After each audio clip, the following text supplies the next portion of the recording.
Amen. Are you ready? Amen. Let me just get this closed. The power of deliverance. Sometimes people are afraid to speak on this topic. And sometimes people don't believe that demons exist.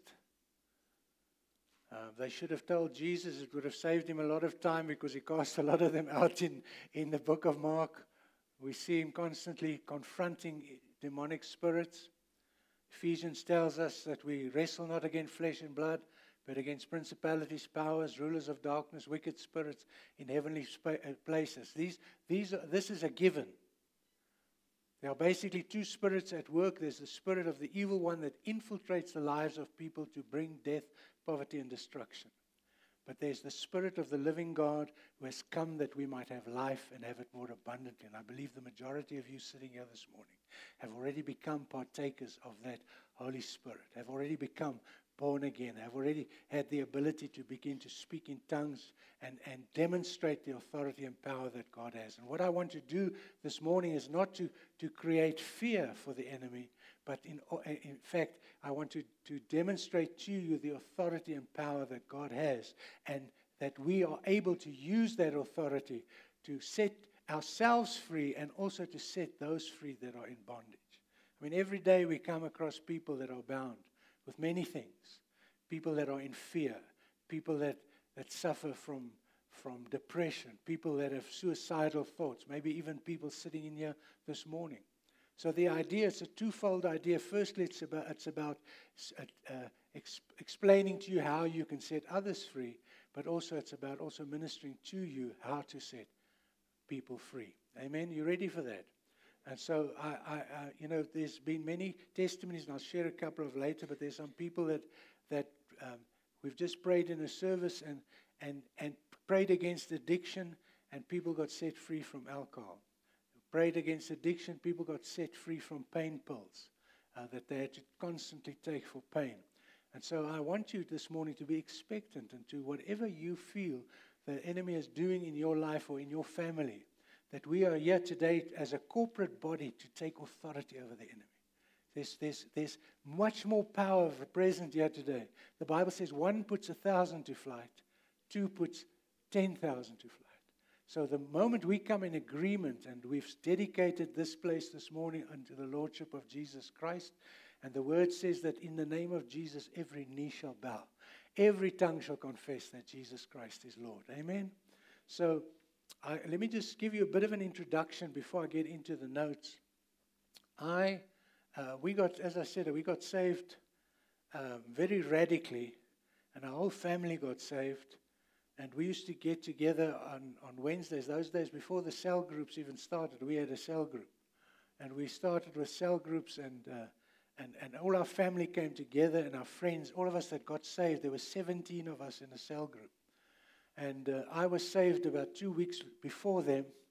So I had to go and study and read the Bible and get teachings and stuff so that I could teach on a Wednesday so that I at least knew more than what they knew. And we led many people to the Lord without even knowing the word, just through our testimony. So don't underestimate your testimony, your story. Each one of us has got a story, and you have to tell it. And so what happened is, my sister, in fact, asked me, she said, Henny, I can't stop smoking. Please pray for me. And so I got up and I prayed for her. In the moment I prayed for her, a voice came out of her that said, my name is Michael, and I'm going nowhere. And I thought, wow, what's this? Never knew about this. And I got cold shivers and started shouting at the devil and rebuking it. And eventually, after about a half an hour, I was tired. Her hair was all messed up from me laying hands on her. And nothing happened. And so I thought, let me call my pastor. So I called the pastor.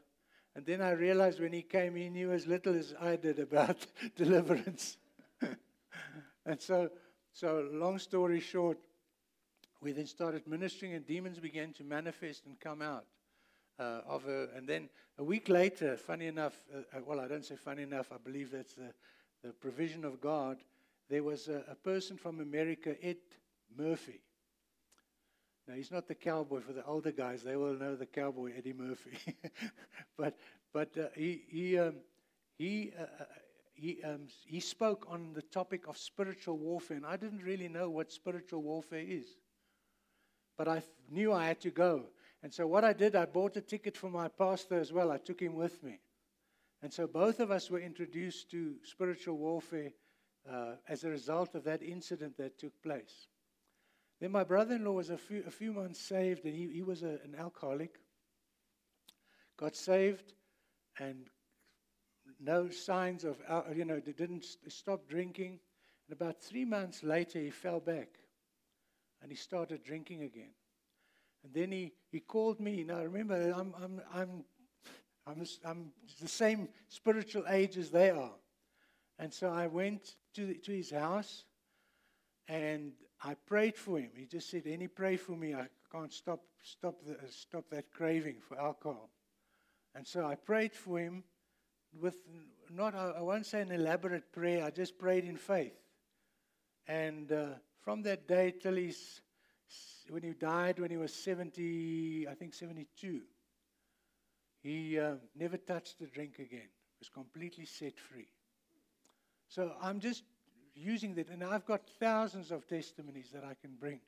In fact, I'm sorry that I never journaled all the cases, because I think it will encourage people, because it doesn't matter what you're battling with, God is greater than your problem. Amen? So I just want to mention that so that you understand the type of things that we go through. So the power of deliverance, I want to read 2 scriptures before I get into the teaching. In Luke 4:18, Jesus declares this. He says, "The Spirit of the Lord is upon me, and He has anointed me to be hope for the poor, healing for the brokenhearted, and new eyes for the blind, and to preach to prisoners, you are set free. I've come to share the message of Jubilee, for the time of God's great acceptance has begun." Hallelujah. Jesus said, "For this purpose I came, to destroy the works of the devil." That's what He came for. What's the work of the devil? Through sin, the devil gets us into bondage. And as a result of that bondage, he undermines our destiny. He binds us from moving into that place of fulfillment in our lives. That's what we want to do, is we want to expose his works, bind his works, break them off our lives, and help us and the generations after us to walk in the blessing of God. Amen? So, that was the one scripture, and then I've got another scripture that I'm going to read first as well. In Isaiah 61:1, he says, "The mighty Spirit of Lord Yahweh," this is a Passion Translation, it says it so nicely, "The mighty Spirit of Lord Yahweh is wrapped around me, because Yahweh has anointed me." That's the words of Jesus spoken already in Isaiah. "As a messenger to preach good news to the poor. He sent me to heal the wounds of the brokenhearted, to tell captives, you are free, and tell prisoners, be free from your darkness." Hallelujah. That's what Jesus came to do. He came to confront the works of the enemy. And so this morning, as we get into this word, it was actually a very funny week that I had. I had a lot of things that was like irritations that came to me, trying to prevent me from getting into the word. In fact, I sent the wrong slides to Nika to do for us, and then she said, "Pastor, this doesn't look right. Yeah, are you sure it's right?" And I said, "Yeah, of course, because I sent it, And then I looked, and then Bianca gave me a message, and then I looked and I said, "But this is not the right slides. I sent my summaries that I first prepare before I put the content into the slides." And so then I looked quickly and sent the right ones to her. So there has been like a lot of opposition, a lot of things happening, that the enemy tries to undermine or prevent us from speaking on this topic, because he knows the scripture that says, "You shall know the truth, and the truth shall set you free. You see, this is not in the first place a power confrontation. This is a truth confrontation. The gospel is a hidden gospel to those who are blinded. He said, if our gospel is hidden, it is hidden in the minds of those whom the God of this world has blinded.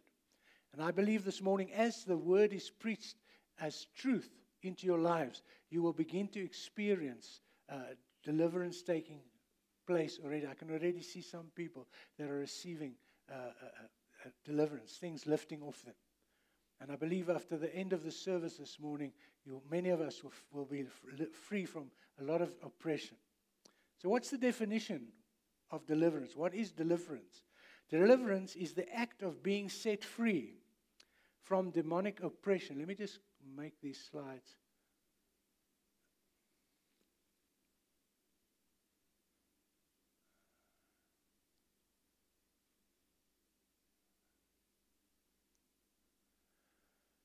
The act of being set free from demonic oppression or influence through the power of Jesus Christ. It's about breaking the chains of spiritual, emotional, and even physical bondage that hinder us from living the abundant life God intended.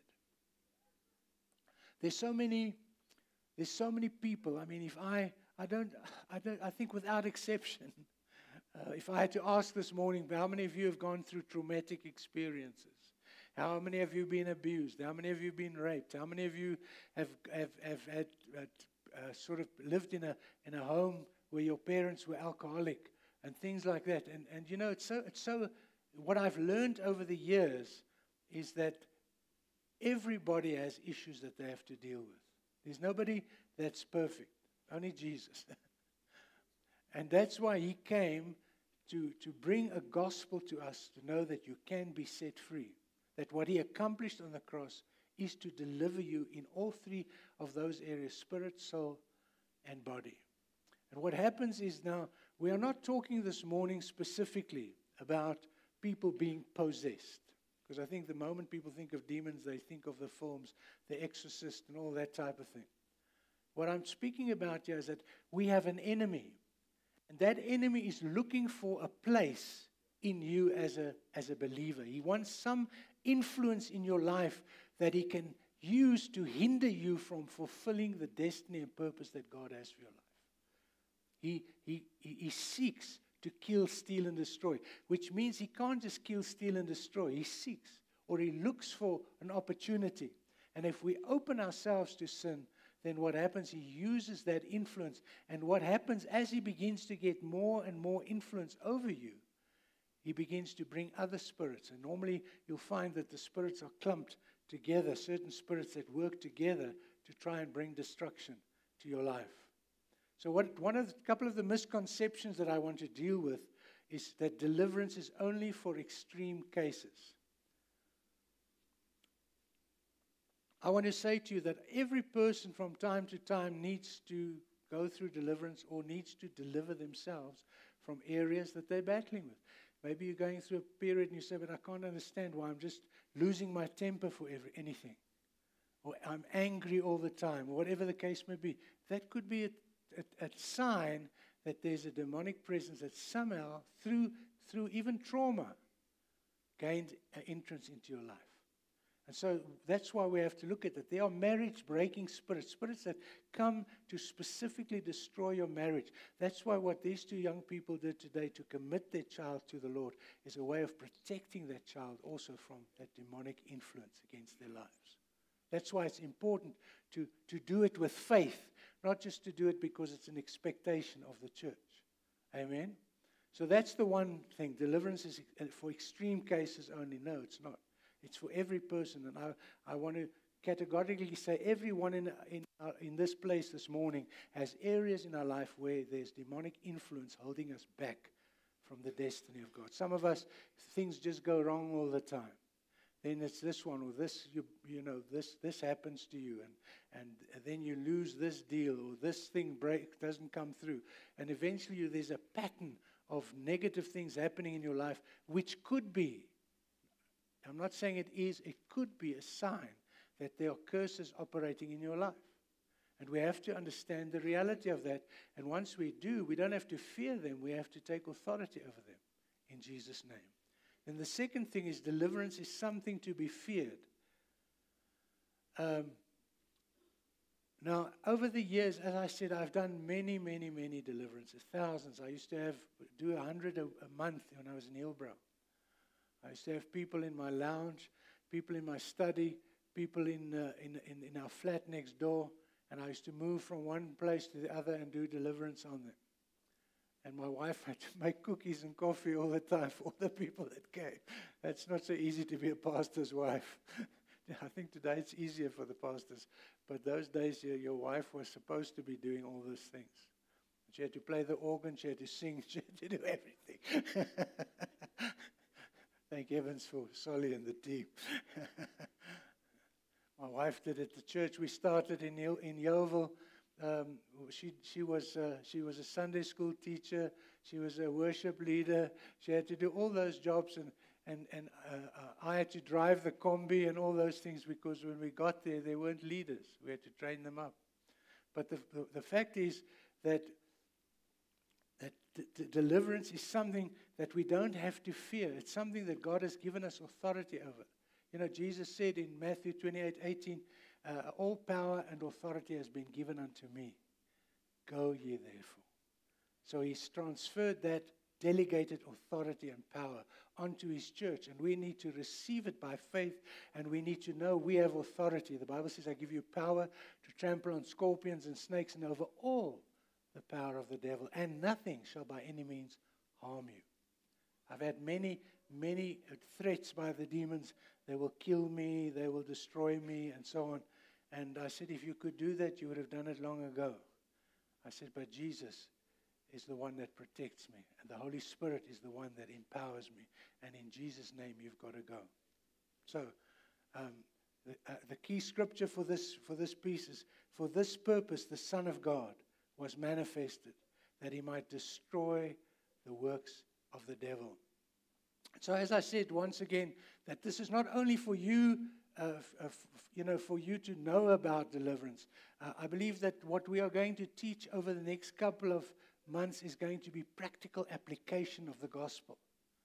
You know, it's no good to come and sit in church and watch the pastor cast out devils. No, we've got to take authority over those people. Ask them, help them. Can we pray for you? Can we, and do it in a manner that doesn't. You don't have to shout and scream. You have authority. One incident I remember, there was a girl that came. She must have been 20 maybe. She came from a farm area, from the Platteland, as we say. And she came to me, and then she came for deliverance, and she said to me, she fell pregnant, and because especially in that Afrikaans community, it was very much frowned upon, and one can understand that. And she said, so what happened? She was actually 18 at the time, or 17 at the time. So what they did is, because in those days they didn't do abortions in South Africa, she then flew on her own. Now remember, she comes from the farm. She doesn't know anything else. She flew to England and slept in a park. Now just think about that, coming from that background. Slept in a park, and on her own, the next day had to go to an abortion clinic to have that baby aborted. And of course that was tremendously traumatic for her, and she was in a state. She even looked, you could see that heaviness of that guilt and shame and everything upon her. I took her through the deliverance process, and we had a good session. My wife was there as well in that particular session, and we were all crying afterwards, just to experience what torment this poor child went through in this whole process, having to deal with this on her own. And anyhow, about 2 weeks later, I had somebody ring the doorbell. And I saw this beautiful young girl standing in the doorway. And I said, yes, how can I help you? And then she told me, Pastor, this is me. You did deliverance on me 2 weeks ago. She had changed such, her whole appearance had changed. And I believe that later on she became a missionary. So went into the mission field.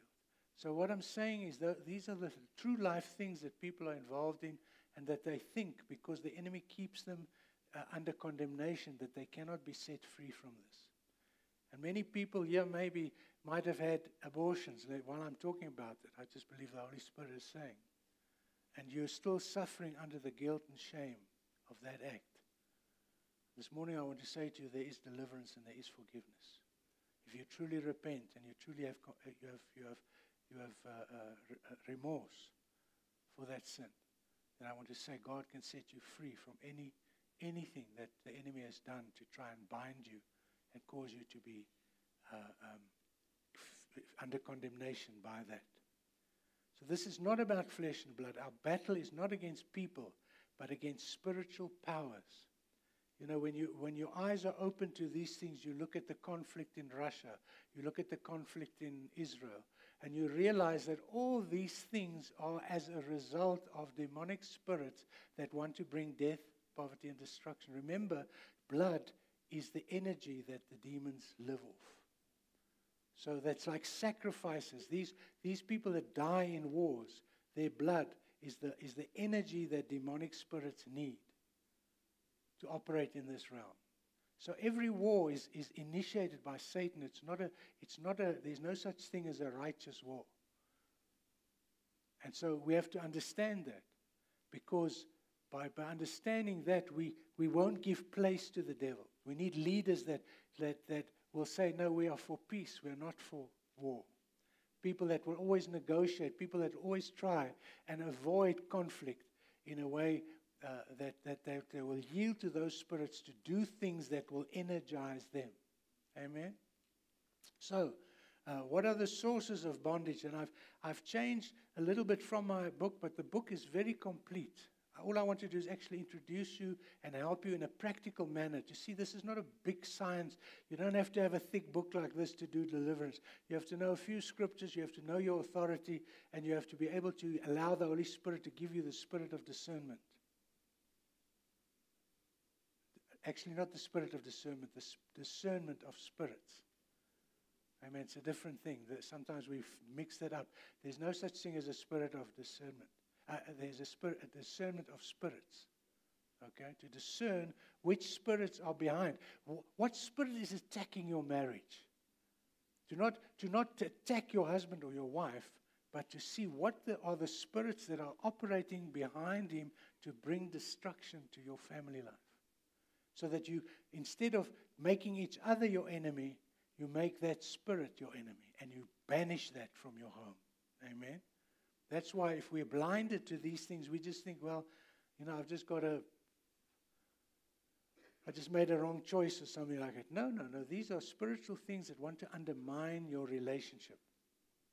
So the sources of bondage, sin and iniquity. That's the big problem today is sin and iniquity. And what the enemy has done is try to make sin something that's become acceptable. Sin will always be unacceptable to God. Now the Bible says all have sinned and come short of the glory of God. That's why we need salvation, and that's why we need grace from God. But it's not a license to sin. That God, once you're set free, it's set free so that you may live a godly life, so that you may live a life that reflects God, that imitates God, that demonstrates His love, His compassion, and His provision in your life. So sin and iniquity, personal and generational sin, can open doors to demonic influence. Many of us that are sitting here today are the products, well, we all are a product of our past. Let me say that. All are a product of our past. Either all the good things that happened to you and all the bad things that happened to you. Those things caused you to be who you are today. Amen? But the good news is that Jesus came to die for our sins and to remove the power that the negative influences have had in our life and make us effective in living a life that is pleasing unto God, a life that is free from oppression, and a life where we remain free, where we on a daily basis are sensitive to the things that are coming against us, so that we don't attack people, but we attack those spirits. Many churches have split. In fact, at one stage, it's perhaps not something to say over a public meeting like this, but it's the truth, and many of us know that.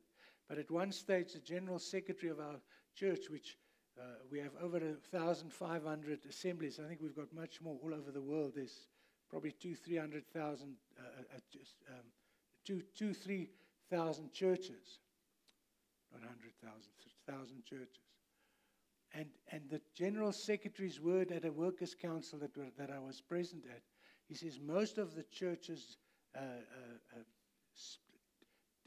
grew as a result of splits that took place. Where these people said, no, we don't agree with the pastor, or that one said that. And so what happens now, we've got two churches. Yay, we've grown two churches. No, you haven't. You've split a church. You've allowed the devil to come into your house and bring division and strife. And that's what the enemy has used for years to start, to break up churches. Why? Because he knows the church is God's vehicle through which he wants to deliver people, through which he wants people to get saved. That's what it is. So it's important for us to expose those things, to know that it's not my brother, my sister. Many of people are in bondage. I remember when I got to my first church, I was a businessman, and I studied while I was in business. I was a general manager of a number of curio and retail jewelry businesses, and while I was working, I obviously was studying, first went to Christian Family Church's Bible School, and then to the AFM's Bible School. And at that stage, it was, the Lord started dealing with me about going into the ministry. And so I made myself available, and I started, and the Lord said to me, don't owe anybody anything but to love them. And so the first thing I did is I had a brand new 280 SE Mercedes. Those days it was like top of the range. I sold it because I was leasing it. So I paid cash for it. I put my house on the market. I had a house in Bedford View. I put my house on the market, and I put it on a high price. I thought, maybe I won't sell it, and it's not my fault. I did want to sell it, Lord, but nobody bought it. So of course, the first person that walked in bought the house. so that excuse was gone. And so in that way, then my father-in-law gave me a piece of ground. They subdivided their property in Houghton, and I built a house on that property free from debt. I had no debt on my home. I had no debt on my car. I had no accounts, and for many years they couldn't even trace me on the credit rating score because I wasn't there. I had nothing like that. For 21 years, the Lord helped me to be debt-free because He knew I was going into congregations where they couldn't pay me properly. And so I supported myself for most of the years that I was in ministry. And so what I'm saying is that God is using us as the body of Christ to bring salvation, to bring deliverance, to reveal Him to people so that they can get saved. So these are the sources of bondage: sin and iniquity, curses, generational curses, which I was talking about. Many people suffer. You'll find, my dad died of a heart attack, so now I've also got heart problems. In fact, a family member of ours, they just lost their father recently with a heart attack. My brother-in-law had heart problems, and now his granddaughter, suddenly, she's a young girl, 21, 22, got a blood clot that went through the heart, and she's in ICU today. So you see, those could be manifestations of generational curses, things that your forefathers battled with, what they were involved in, brings curses upon the generations after them. God says, I will visit the iniquity of the fathers on the sons to the third and the fourth generation. But Pastor, isn't that curse broken when we accept Jesus Christ as Lord and Savior? It is, but you have to apply it. You have to declare it broken. You have to tell the enemy you have no right to continue with this curse. Because the enemy will not just leave because you accept Jesus. He will wait there for an opportunity to see how he can still influence your life. But when you take authority over him and say, because of what Christ has done on the cross of Calvary, you have no right or place in my home, in my life. I bind you and I command you to go to where Jesus Christ sends you. Amen? We have authority. We mustn't be fearful. So, generational curses or curses spoken over individuals. There are many people that are suffering under curses in your business. My daughter was working for a company in KwaZulu-Natal, and they were involved in all sorts of corruption. And when she, as a whistleblower, went to the authorities higher up, they just ignored it because they were all into it. They were all working together as a whole spider web. And they made things so difficult for her. And even through buying her food and stuff like that, eventually because she knows, she grew up in our house, they used to listen at the door. They told me later on to hear the demons manifesting and stuff in the house. So they grew up with us, so it wasn't strange for her. And she's got a very much an awareness of what's going on in the spirit realm. And there are people in your workplace that don't want you there, that will use curses and will use potions and will use, go to sangomas and things like that to try and destroy your life, or to try and get you out of that job or place where you are exposing their wickedness. So now again, I don't want you now to see a curse and a devil in every person that you're working with. But what I'm saying is just be sensitive to this. If you're feeling that oppression, sometimes you come into an environment and you feel the oppression. You feel something's wrong here in the spirit. Then you must be aware, what's going on? What's going on? What am I doing? And then immediately you take authority, you bind that spirit, and you declare the authority of Jesus Christ over your life. The same with the church. We have to, every time we come in, that's why worship is such a wonderful thing, because worship welcomes the Holy Spirit. And by authority, we take authority over spiritual wickedness that tries to influence or hinder the church. I remember in the early days when I started teaching about deliverance, many people would fall asleep in the church. And I thought, geez, that's rude.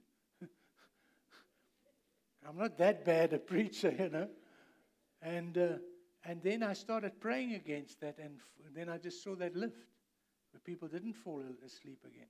Sometimes you watch a video I sometimes watch some videos that are powerful messages, and then you just fall asleep in front of a television or something. Why is that? The enemy wants to prevent you from seeing what he's showing and revealing to you there. So these are all things that are realities. Trauma and emotional wounds, I've spoken about that also. Unhealed emotional pain can create strongholds. There are some of you that have been divorced, some of you that have marital problems, some of you that have been abused, some of you that have been raped, some of you that have grown up in alcoholic homes. All those things are traumatic things that happen to you that have an effect on you if you don't know how to deal with it in the name of Jesus. Amen? So that's what I'm trying to teach people, how to stay free. How to firstly reveal those spirits, but also how to stay free from them. So, then there's idolatry and occult practices. Involvement in the occult can give legal ground to the enemy. Now, what's the occult? The word means hidden. So the enemy does everything in a hidden manner to blind you. So there are people that have been involved in any of the New Age religions. New Age is quite a trend, the yoga and all these things. Now the yoga, people say, yeah, but Pastor, it's just an exercise. No, what it actually is, it's you going into postures that enable demonic possession. And so by doing that, you're opening yourself, because behind yoga is a religious philosophy. The same thing with many of the martial arts. You'll find very often, and I know it's a generalization, but very often people that are into karate and into the martial arts and that type of thing, because there's a spiritual background, the katas and things that they do are spiritual declarations. And so what happens is you'll find that many of those people battle with anger. That they're angry people, or they lose their temper very easily. So one has to be careful what you expose yourself to. In the book, I've got about, I don't know offhand now, but it's quite a long list of things that people can get involved in that opens them up into this occultic realm. Now, the occultic realm is not just, and of course, then there's the false religions, Buddhism, Hinduism, the Muslim faith, and many, many others. You know, you can look through, and the Mormon Church, Jehovah's Witnesses, all those things have false spirits that work in there to undermine the doctrine of Christ. So you have to be aware of that, so that you can take authority of it and cast that thing out of your life if you've been exposed to that. So that's as far as, and then of course in the occultic realm, which most people don't know, it also has to do with drug addiction. Because a lot of the drugs that the young people and people take today, they call hallucinogenic drugs or mind-expanding drugs. And what that does, it opens up, when you have that trip, it's not just that you're hallucinating, it's real. You are entering into a realm that is forbidden for us to enter in. Because God has put a hedge around us. If you look at Job, when Job was, when God spoke to Satan, and Satan said, "Yeah, but you know, you've put a hedge around him to protect him." So God has put a hedge around us, but the moment, there's also a scripture in Deuteronomy, it said, "He who breaks a hedge, a serpent will bite him." Speaking of demonic powers. So the moment you enter into sin, the moment you open yourself up, you give right to that spirit. He doesn't ask you and say, "Excuse me, may I come in?" No. He uses that to come into your life and to bring bondage into your life. So, involvement in the occult. So that's drug abuse as well. And any other addiction fits into that particular area. And then, of course, the key scriptures with this: the thief comes only to steal and kill and destroy. I came that they may have life and have it more abundantly. I'm also going to touch on the other areas which are also very important, which is the sexual realm. Many people are addicted to pornography. Many people are into homosexuality, and these are perverse spirits. They are spirits that mock the creation of God, and they come to bring destruction in lives. So it's important for us to discern them as that, because if once we discern that this thing has gained a place in me, I can break its power over me. You're not born like that. Very often those spirits come in through abuse, and if people know what the cause is, they can be set free, because very often they accept it because they think, well, this is how I was made. No, you weren't made like that. It's a perverse spirit that for some other reason got a place in your life. Okay, so now, then the last thing that we're also going to touch in when we do a prayer is the whole matter of what I call reactionary sins. It's not on the scripture, but it's called reactionary sins. And what is a reactionary sin? It's what people do to you and the way you react to it. So in other words, I say, "Come here, you stupid." Then he said, "But how can he call me stupid? I'm going to get him, he'll see today. He calls me stupid. When he gets to his car, he's going to get a flat tire." So what I did, was it wrong? Yes. But what he did was also wrong. And that's what I call reactionary sins. So the fact is, once we realize that whatever, the way we react to what people do, and it will help you so much to avoid conflict in your life, to immediately recognize, now I've got an opportunity to react to this. You know, one of the good examples I used was always when you drive on the road and you see these taxis cut on the side of you, and you've got to stay in a queue waiting for the traffic to move, and these guys go through the side of the traffic and so on. And so I've learned not to react to that anymore. I just sit in my car and I just shake my head and I say, well, Because one day the Lord spoke to me. He says, you can't say the taxis make you angry. All they do is show that you have anger in you.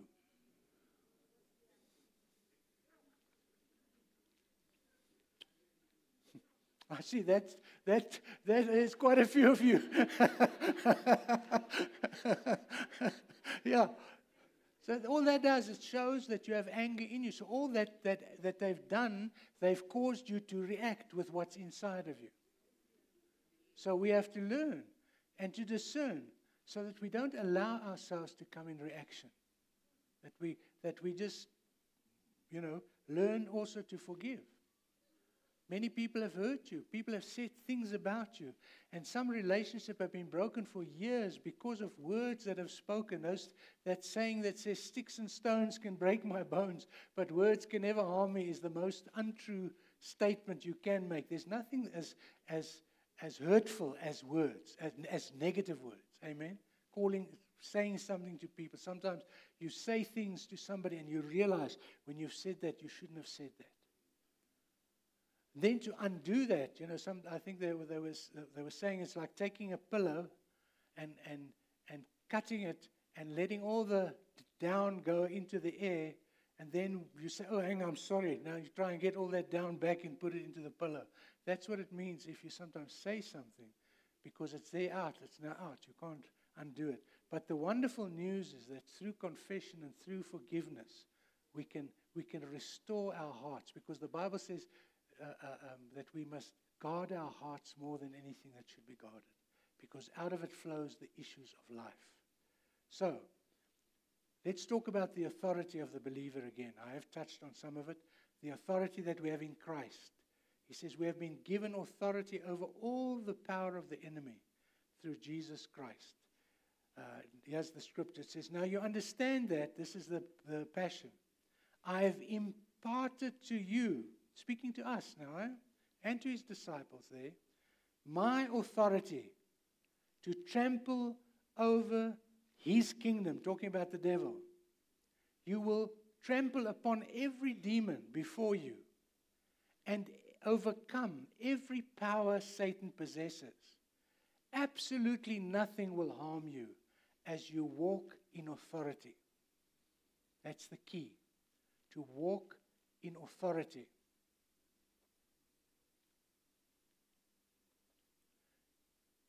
If there's one thing is there one thing that you need to learn today or grasp today or receive a revelation of, is to know who you are in Christ. Once you know that, then you know there's nothing that the enemy can do to overcome you. No problem you're facing that you cannot overcome, that you cannot speak to mountains and cause them to move. We have authority.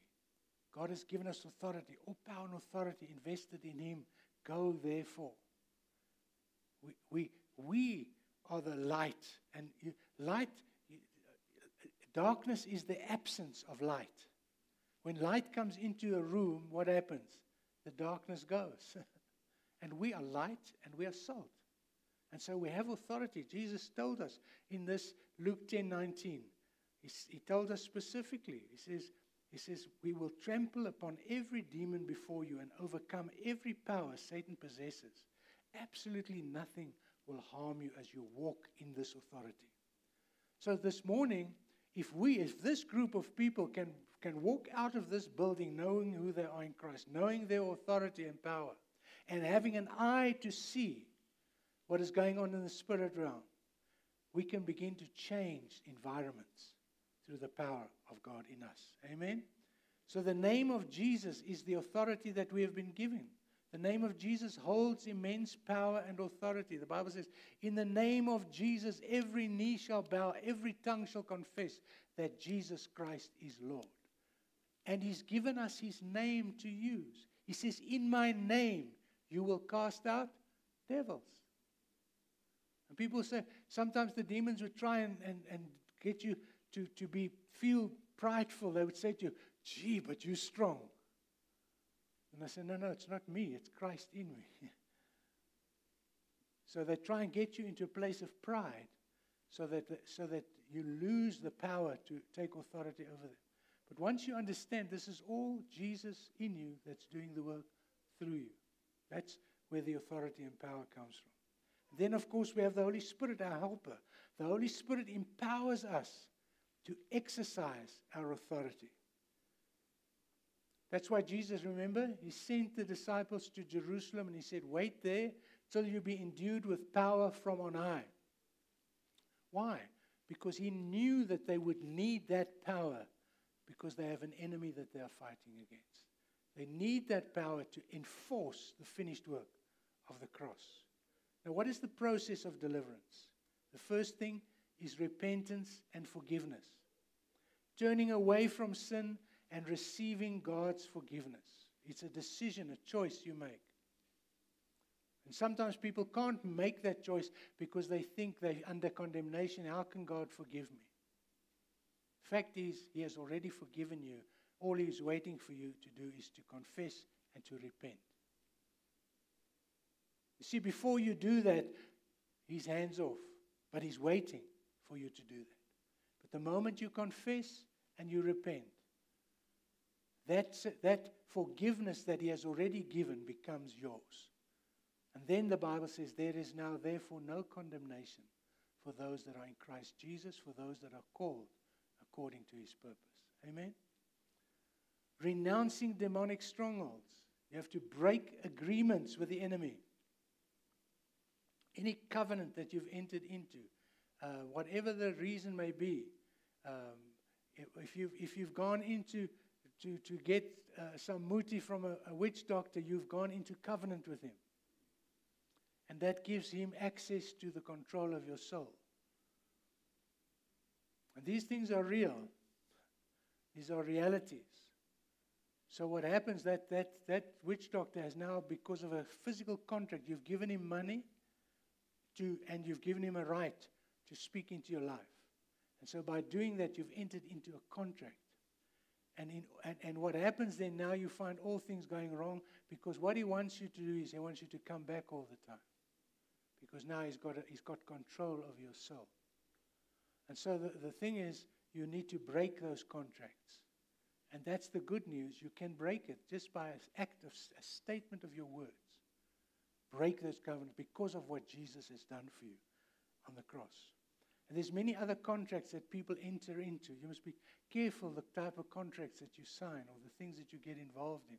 Most of the secret societies, you have to enter into a contract. And most of them have some form of bloodletting or something involved in that. So the moment you do that, you commit to that thing and you yield and you say, okay, I receive that spirit into my life.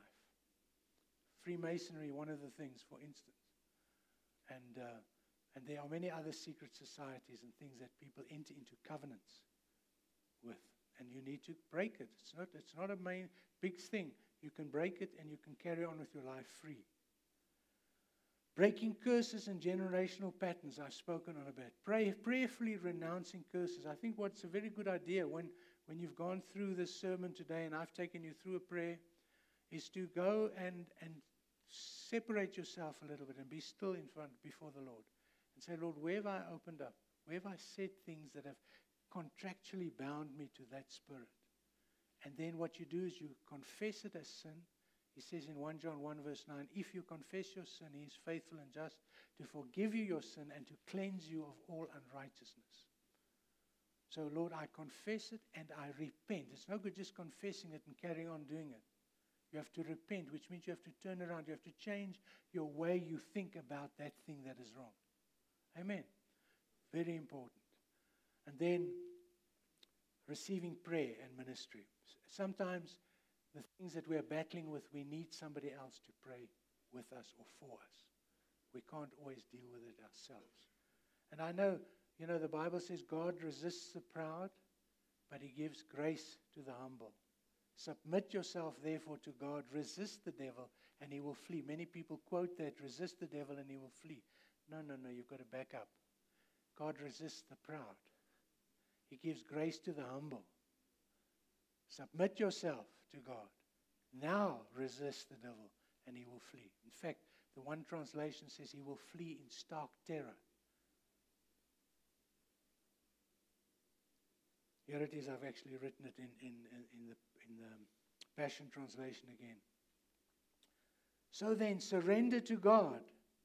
Stand up to the devil and resist him, and he will flee in agony, this one says. Move your heart closer and closer to God, and he will come even closer to you. But make sure you cleanse your life, you sinners, and keep your heart pure and stop doubting. See, there's such a lot of preaching going on, encouraging people and telling them how they can prosper and how blessed they can be. But if they haven't dealt with sin, you are actually not helping them. You're not helping them. Sometimes we have to talk about what's going on in our lives. What are the things that we are battling with? What are the things we have to repent of? What are the things we have to confess to God as a sin? Why? So that we can be free. His intention is not to bring you under condemnation. His intention is to allow you to be set free from condemnation. That you have liberation. Amen? So, and I've shared testimonies already. I mentioned the cigarette addiction. There was a worship leader. I'll mention him quickly before I pray. I got a phone call. That was quite a number of years ago. And this guy phoned me, and he told me that he was a worship leader in Bloemfontein somewhere at one of the churches. Had a lovely family. He said, but he has a problem. Every time he goes, he was a sales rep for a company. And every time he goes to different places and books in at the hotels where he operates from and goes to see the customers from, he has this tremendous urge to call for prostitutes. And then he says, and he feels so ashamed and he feels so terrible about this. And, he wants me to help him. And the moment I started speaking to him, the Spirit said, my name is Manraika. I am the spirit of lust, and you won't get me out of here. So I just bound that spirit. I told it in Jesus' name to not harass and harm him. And I said to him, listen, if you really want to get free, you have to bring your wife because she has to know about this. You see, pride will say, I can't let anybody know.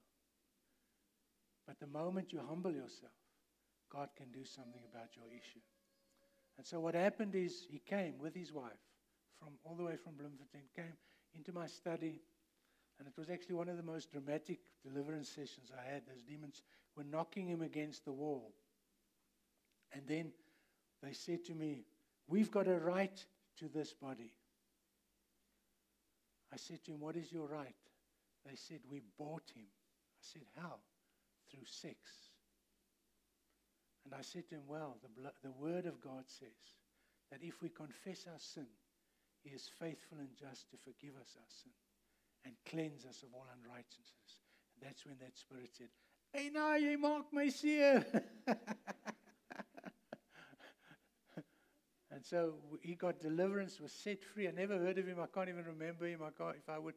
If he'd walk right up to me in the street. That's one thing the Lord's given me a gift. When people leave my office, I forget everything. Because in the beginning, it was such a burden to carry all these things that people were confiding in you with. But the fact is, what I learned is that these things are common to people.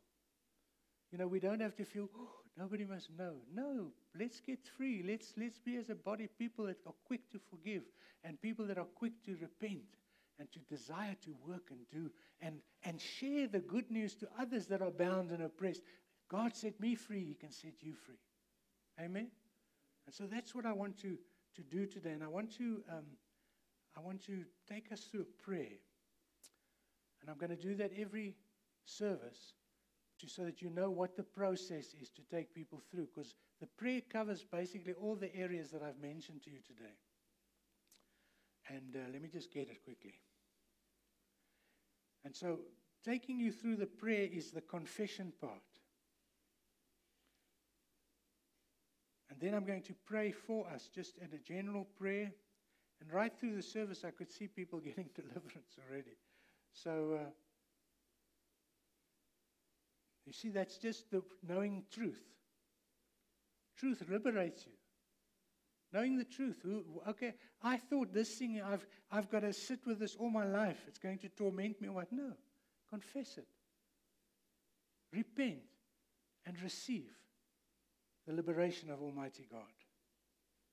So let me just quickly get to the prayer, then I'll read it to you quickly.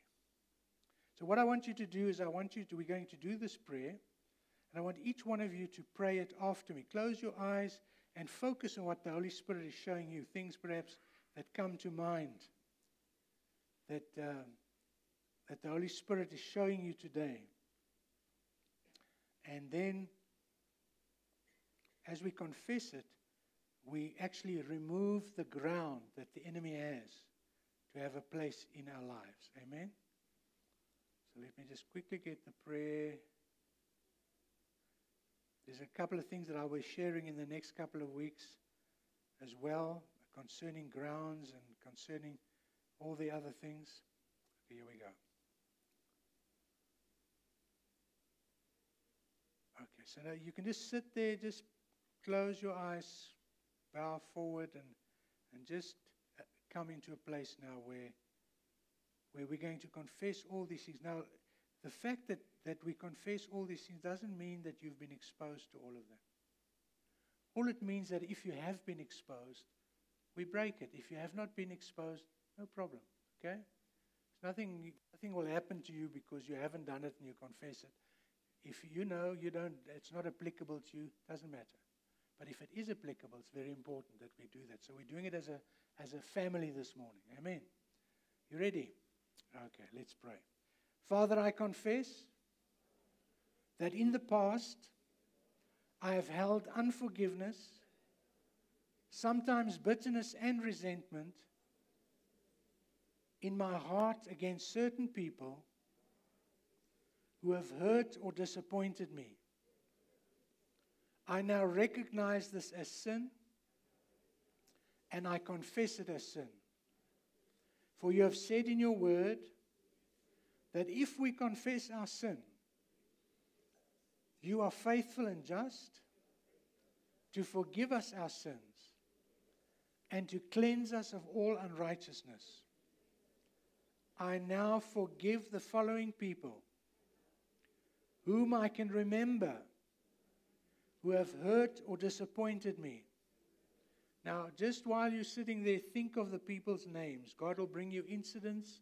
He'll show you names, and just begin to forgive them by name.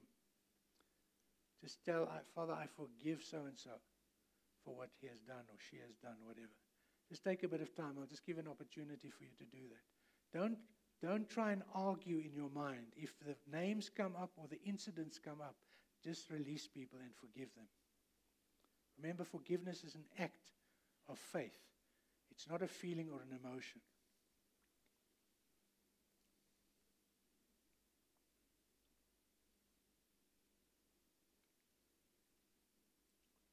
I now freely forgive all these people. And I ask you to bless them if they are still living. I also forgive myself for all my many faults and failings, for you have freely forgiven me. Thank you, Father, for the freedom from the load of unforgiveness, bitterness, and resentment. In Jesus' name. Father, I confess to you that in the past, through ignorance, curiosity, or willful disobedience, I have come into contact with certain occult practices. I now recognize this as sin and ask forgiveness in Jesus' name. I also renounce and confess as sin any false oaths which I have made to any false god, and in idolatry in which I have been involved. Satan, I rebuke you in Jesus' name, and I am closing any doors which my ancestors or I may have opened to you and your demons. I renounce Satan and all his demons. I declare them to be my enemies, and I want them out of my life completely. In the name of Jesus Christ, I now claim deliverance from all the evil spirits which may be in me. Once and for all, I close the door in my life to all occult practices and command all connected and related spirits to leave me now.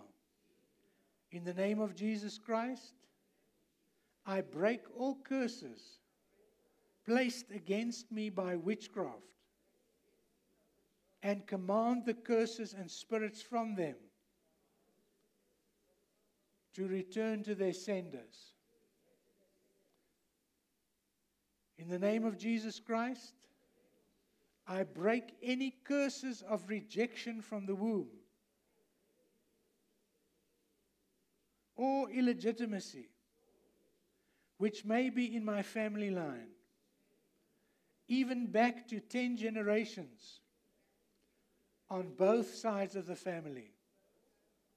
In the name of Jesus Christ, I now renounce, break, and loose myself from all demonic subjection,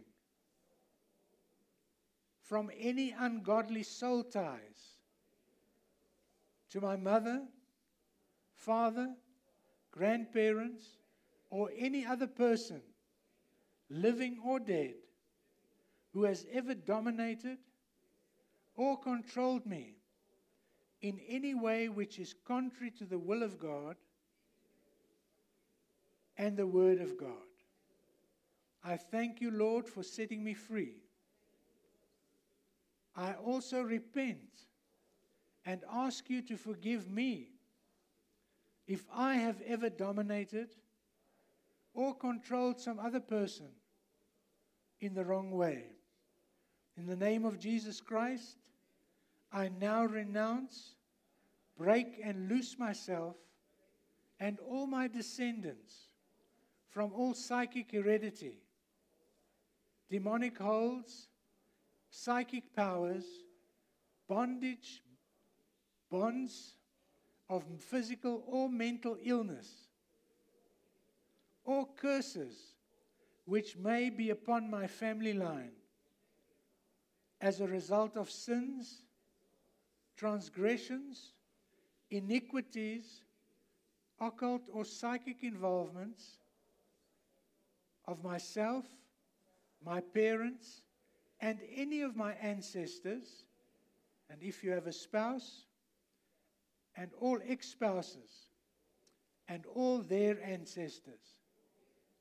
In the name of Jesus Christ, I now renounce, break, and loose myself and all my descendants from all evil curses, charms, vexes, spells, jinxes, psychic powers, bewitchments, witchcraft or sorcery, which may have been put upon me or my family line, from any person or persons, or from any occult or psychic source. I now renounce all connected and related spirits and command them to leave me now. I thank you, Lord Jesus, for setting me free.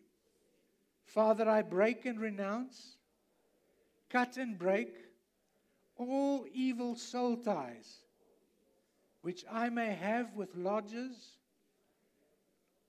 religious systems, adulterers, drunkards, close friends, or cults. In the name of Jesus Christ, I command Satan and all of his demons to loose my mind completely. I ask you, Father, to send your angels to break, cut, and sever all fetters, bands, chains, ties, and bonds of whatever sort the enemy has managed to place on my mind, by word or deed. I ask you to loose into me and my family the Spirit of the Lord, wisdom, counsel, might, knowledge, fear of the Lord, understanding, power, love, a sound mind, grace, and peace. Father, I ask you in the name of Jesus Christ to send out angels to gather up the fragments of my soul and restore them to their rightful place in me. With the full power and authority of the Lord Jesus, I ask that angels unearth and break all earthen vessels, bonds, bands, or bindings, which have been put upon my soul by any means. Restore all pieces of my fragmented mind, will, emotions, appetite, intellect, heart, and personality. Bring them all into proper and original positions where they belong. In accordance with Leviticus 26:40, I do now confess the sins of my ancestors: idolatry, witchcraft, occultism, lust, adultery, divorce, perversion, rebellion, stubbornness, and a wicked heart of unbelief.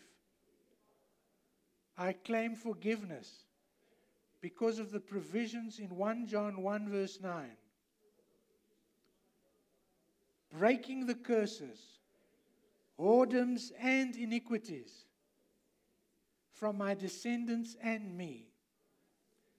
I command all spirits associated with these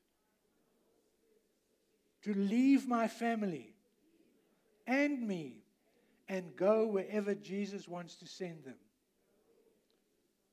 I come to you, Lord Jesus, as my deliverer.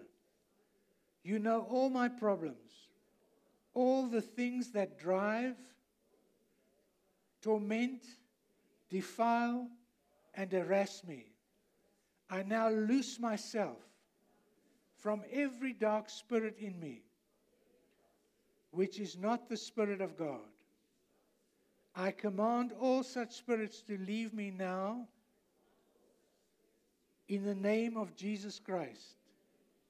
I confess that my body is the temple of the Holy Spirit,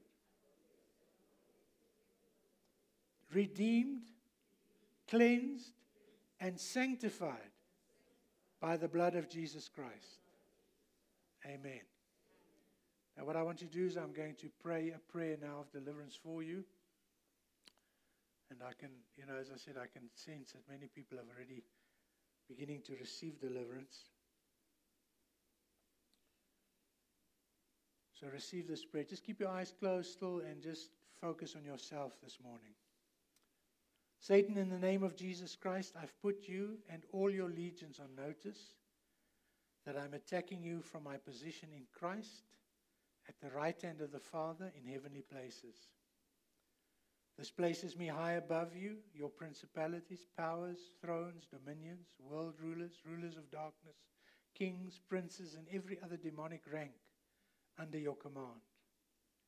In Jesus' mighty name, I ask the Heavenly Father for sufficient legions of the holy angels to bind all satanic forces here and in the air overhead.